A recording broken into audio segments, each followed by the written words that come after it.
Hi, I'm Susan. Welcome to my home and studio at Windy Acre Cottage. It's a 100-year-old craftsman cottage where I love to paint and garden and entertain and care for all my wonderful fur babies, both those that are adopted and all the little fosters. It's also my home base for many fun adventures of the art, history, and gardening kind.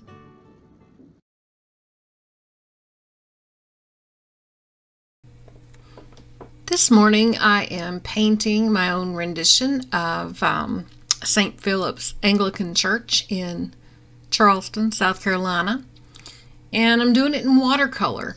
You may have noticed that I've speeded up the process here using a 4-time conversion on the video, only so that you don't get completely bored. Watercolor is not naturally a fast way to paint. I'm starting out with the sky. I typically start as far back as possible and come forward when I'm working on a landscape. And I started with a warmer blue, more of a cerulean blue, and did most of the sky getting lighter as it went down toward the horizon, which means using more water to go down to the horizon. And then I went back across the top with an ultramarine blue, which is a cooler blue, because if you ever look at the sky, it's typically darker at the top and gets lighter and warmer as it goes down to the horizon.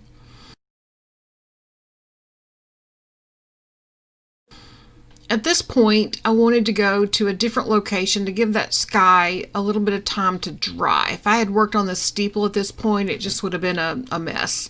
So I moved to a different part of the painting to put in the tops of the trees, and there's several different types of trees going on here.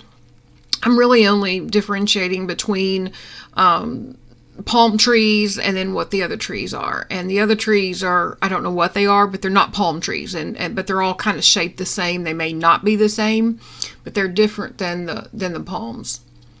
And you may have noticed I even painted the blue sky under the trees, and that's because we're going to have some sky holes and let some of that blue show through. So you always want to have sky holes to make your to make your landscape look a little more natural. Now, watercolor tends to dry lighter, but we still paint from light to dark. And so that sky is really, really light.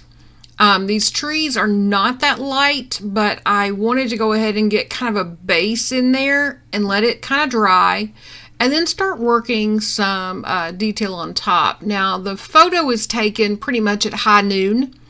However, we were there kind of mid-fall, so even at noon, the sun was skewed to the south, which meant that we did have a very slight cast shadow, but very, very slight. Really and truly, I prefer to paint from a reference photo that has a late afternoon light or an early morning light, and of those two, the late afternoon is my preferred, so that we have a very distinctive highlighted side of every object and a cast shadow on the opposite side.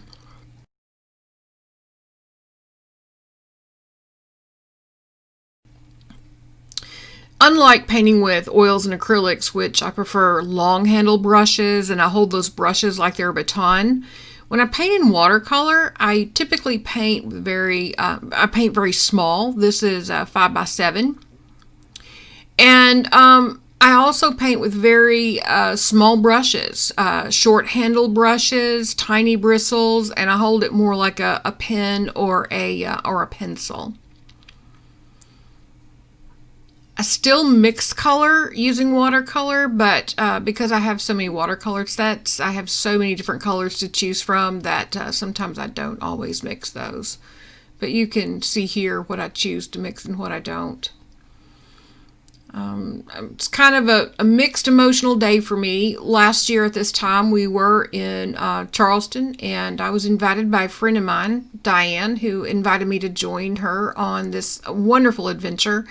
And we had the best time, and she invited me again this year, and she's leaving today, and I was supposed to be going with her, but I had a one of my oldest and dearest puppies suffered a stroke this week. So I'm completely ecstatic that she's still with us, and she's sleeping by my feet right now, but she's still too sick for me to run off and leave with a puppy sitter. So I'm not able to go, but I'm so excited that Dianne is still going and will FaceTime me when she gets there and shows me all the wonderful things, especially the beautiful landscapes, the ocean, the historic buildings, everything that Charleston has to offer. It's one of my favorite cities.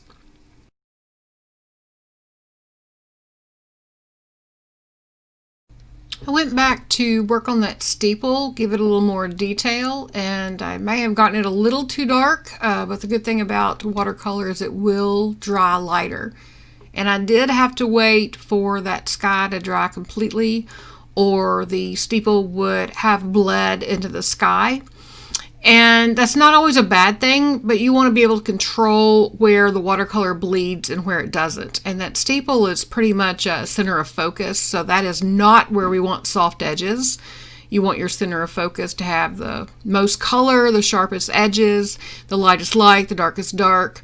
And it's around those stars, which I call the supporting players, where you want your soft bleeding edges, and that would be in the trees. You can see me here putting in a little more detail in the palm trees. And what you don't see is once the painting dries completely, I use a black ink pen to go in and add a few accents in areas where I want to get it really just darker.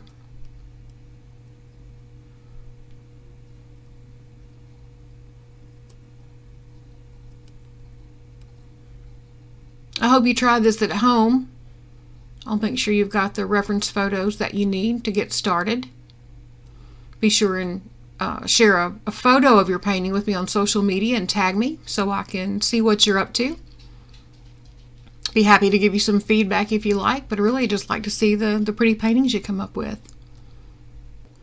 Thanks for joining me today. I want to thank my students and subscribers and patrons.